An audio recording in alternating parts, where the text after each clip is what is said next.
बच्चों, आज हम पढ़ने वाले हैं कक्षा 10वीं गणित प्रश्नावली 5.3।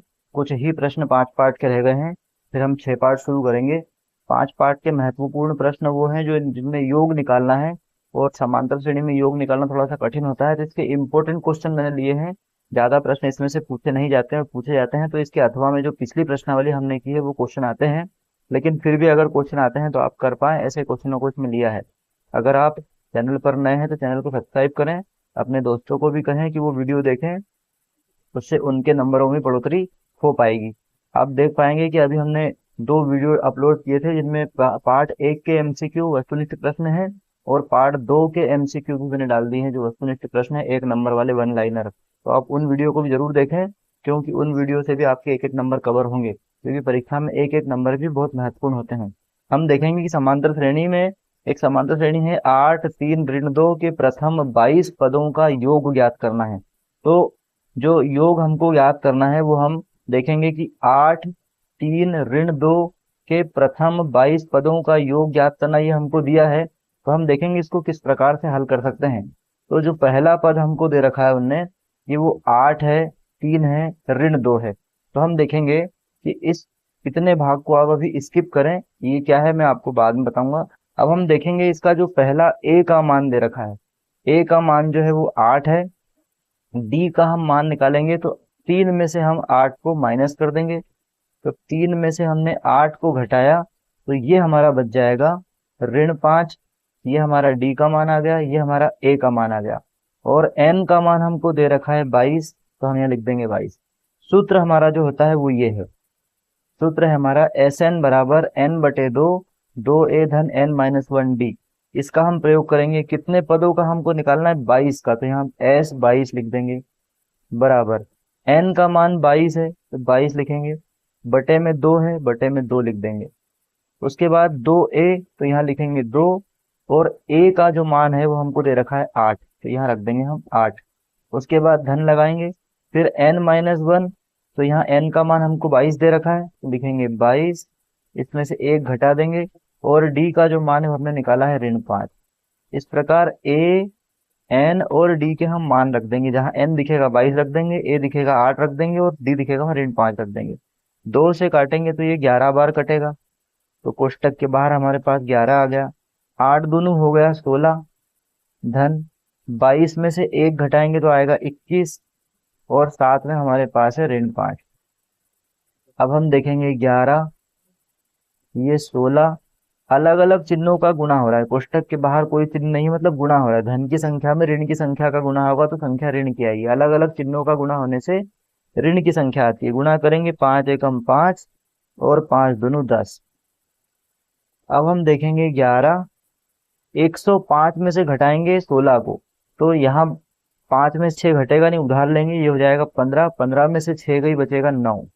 और हम देखेंगे यहाँ पर बचेगा 9, 9 में से 1 घट जाएगा तो बच जाएगा, ये हो गया हमारा 89। लेकिन ऋण की संख्या बड़ी है तो हमको चिन्ह भी ऋण का लगाना पड़ेगा। अब हम 11 का गुणा ऋण की संख्या में कर रहे हैं, तो ऋण की संख्या आएगी हमारा उत्तर। 11 का 9 में गुणा करेंगे, 11 नाम 99, बचेगा 9। 11 8 88, और उसमें जोड़ देंगे हम 9, तो ये हो जाएगा हमारा 97। इस प्रकार हमारा जो उत्तर है वो आ जाएगा ऋण का 979। तो ऐसे प्रश्नों को अगर हम हल करेंगे तो ऐसे श्रेणी को बनाएंगे, 8 3 ऋण 2, आगे संख्याएं बढ़ती जाएगी, ऐसे 22 पदों तक संख्याएं जाएगी, और सबको हम जोड़ेंगे तो हमारा उत्तर इतना आएगा। इस प्रकार से हम इन प्रश्नों को आसानी से हल कर सकते हैं। अगला प्रश्न हम देखेंगे कि 2 7 12 10 पदों तक आपको योग ज्ञात करना है। तो पहला पद इसमें दे रखा है कितना है, 2।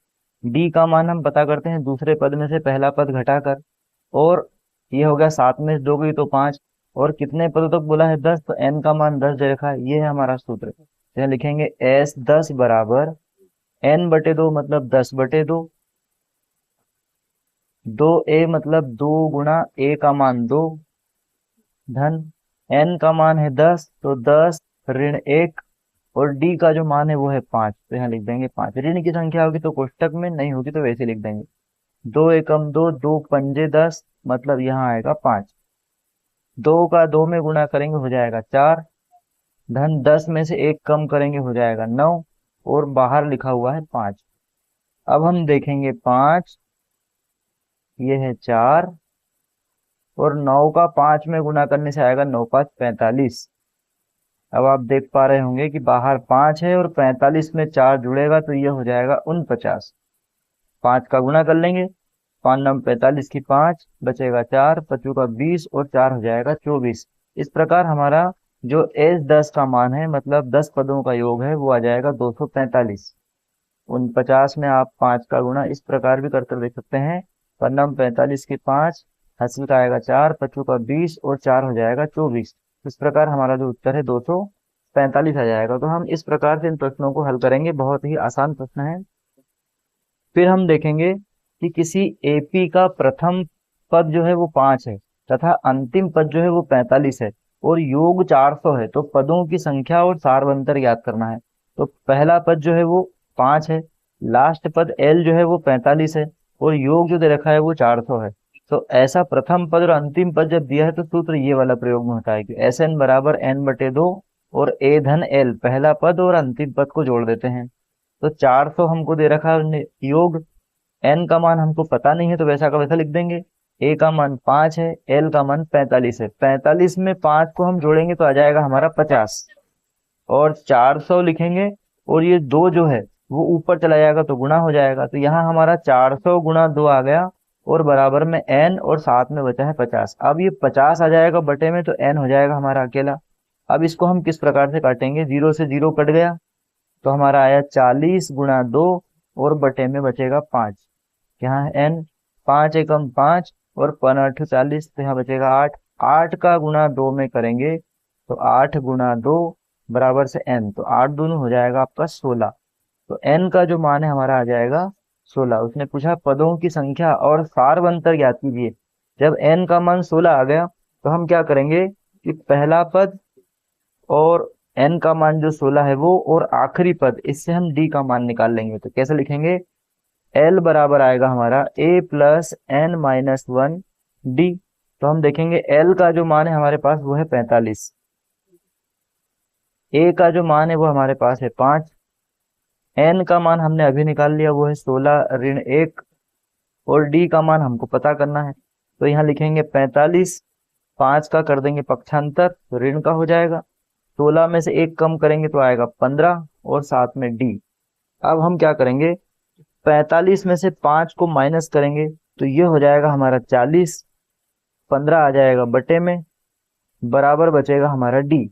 हम इसको 5 के पहाड़े से काट लेते हैं तो आएगा 5 तिया 15 और यहाँ आएगा 5×8 = 40। तो डी का जो हमारा मान है वो आ जाएगा 8/3। तो इस प्रकार हम इन प्रश्नों को हल कर सकते हैं। आगे हम कल से पार्ट 6 का देखेंगे। नेक्स्ट वीडियो आपका जो आने वाला है वो पार्ट 6 का आएगा, और आज पार्ट 3 का एमसीक्यू का वीडियो भी आएगा। आप उसको जरूर देखें और वीडियो को लाइक करें, चैनल पर नए हैं तो सब्सक्राइब करें। Thank you.